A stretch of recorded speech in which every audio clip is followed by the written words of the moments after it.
first 4 weeks, I've been completely wrong about Christian McCaffrey in most ways, um, and also a little bit right in one way.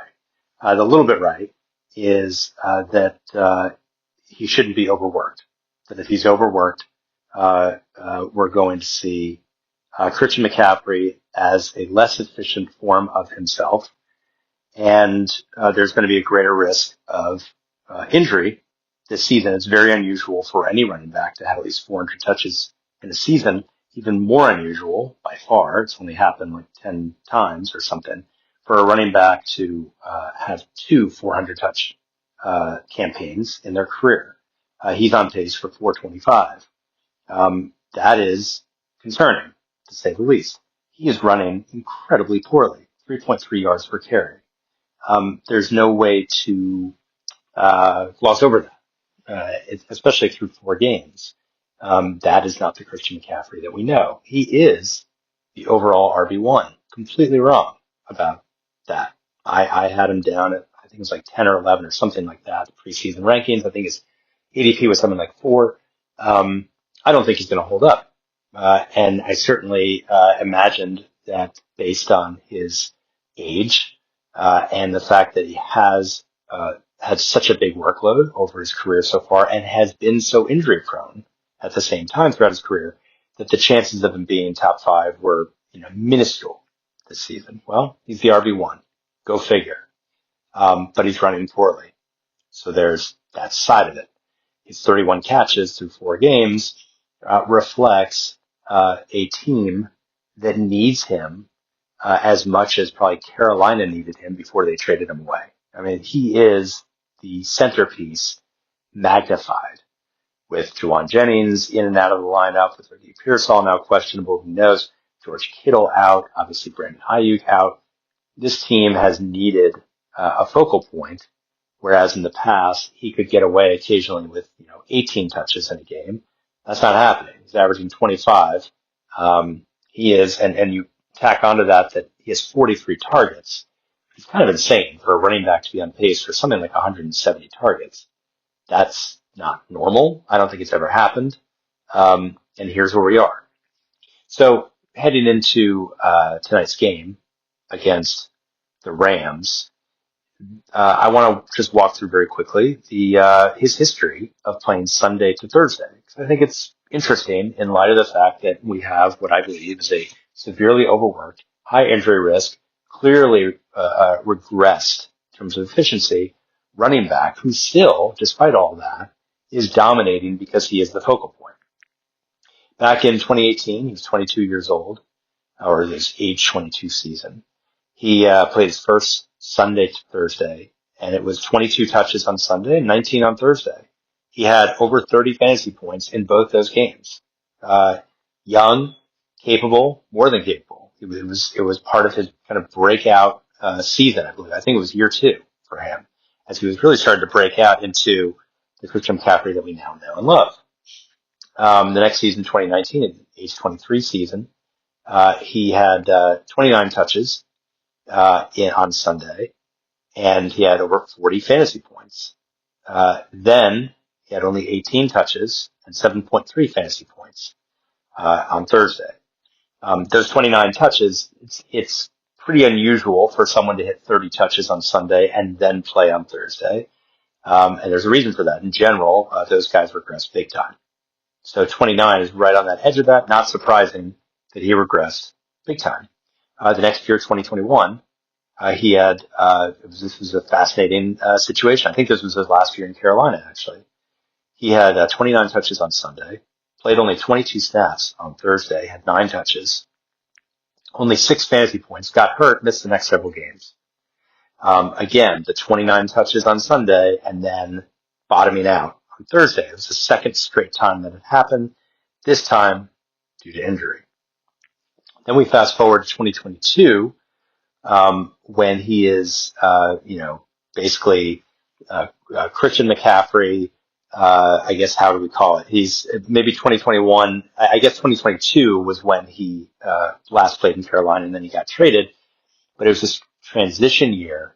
He goes from being a focal point in Carolina to somewhat of a focal point, kind of ramped up into a Niners offense that was pretty loaded in 2022. And he comes in, he has 16 touches on Sunday in week 14. And then in week 15 just takes off 32 touches. However, he had more fantasy points on Sunday than Thursday. So he had double the touches on Thursday, but less fantasy points. Interesting. Then we go to 2023. And 2023 was arguably the best campaign of his career. And in that season, he had a Sunday to Thursday from week 11 to week 12. He's now, his age 27 season. So from week 2 to 3 and then from week 11 to 12.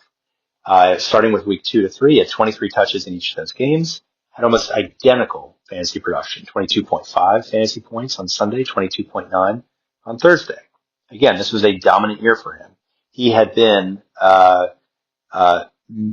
solid the year before. And this was his kind of, okay, he's on this high-powered offense and he is incredible. And this was kind of like a Saquon Barkley last year in Philadelphia. He's finally on a team where he can score in buckets. He had 21 touchdowns that year. It all came together. That later Sunday to Thursday effort, weeks 11 to 12, he had 26 touches on Sunday, 24 on Thursday, 21.3 fantasy points on that Sunday, and 30.9 on that Thursday. So he made a lot of his 24 touches. He had over 30 fantasy points, and he comfortably beat out his Sunday production. Fantastic. So we've seen here examples where he borders on 30 touches and he flops. And then we've seen him have fewer touches and do about the same or better. That is on par with all the data that I have going back to 2013. Actually, this past week I added 2012 to the mix, so it's a little more robust, the data. Here's where we are now heading into tonight. He is now in his age 29 season. He had 23 touches on Sunday. It is difficult to quantify his outlook because we don't know yet, or at least as of this recording, late Wednesday night, not sure yet everyone is going to be starting. It's safe to assume that Christian McCaffrey is going to be the focal point. However, given his advanced age, the fact that so many 29 and older running backs who have, 20 plus touches on Sunday, that generally they flop. Generally meaning most of the time they flop. On Thursday, you add in the injury history, you add in the workload, everything else about him. The one thing he has going for him is that he's probably going to be peppered with targets and he's going to get all the carries he can handle. The question then becomes, is he going to get 14 points? 6 catches for 30 yards and, getting 30 or 40 yards on the ground? Or is he going to have this monster game because he is the guy, basically, and they're going to feed him as much as they can? Or is he going to get hurt in the middle of the game because all this wear and tear has an impact? Being on pace for over 400 touches has a cost. It doesn't always, but this is anecdotal. More often than not, I believe it does have a cost. That's why most running backs never get there, even though so many running backs are on pace at some point or another, and that don't end up getting there. The number of running backs who've actually hit 400 is something like, 60 something running backs, 70, something in that range have done it. I might be overstating that a little bit. Many, many more have been on pace and just fallen short because they cannot keep up or they get hurt. Christian McCaffrey is someone who I would absolutely sell high, which might sound strange because he's the RB1. Well, you can't sell much higher than that. I have immense confidence, unfortunately, that the regression he has shown in his rushing is a sign, just as it is with Saquon Barkley, and I've talked about him since the summer, that we cannot rely on Christian McCaffrey to be great, that what he's doing right now is based on certain circumstances that cannot be easily replicated as the season goes on and the Niners start to get healthy.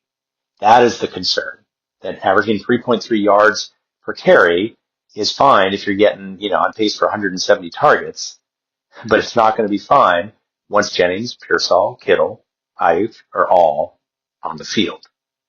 So I would sell high. I'd be very cautious tonight. Obviously, you're starting him because he's Christian McCaffrey.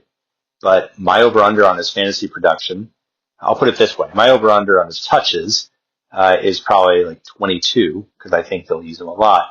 But he averaged 1.13 fantasy points per touch on Sunday. And I feel very confident that he will average less than a point per touch. And it could even be in the 0.8 to 0.7 range, depending on how many targets he gets. I'm DJ Rudell, Fantasy Football for Winners. Follow me on the blog. Email me anytime. And good luck tonight if you got guys playing. And if you have Christian McCaffrey, I hope I'm wrong. See you tomorrow.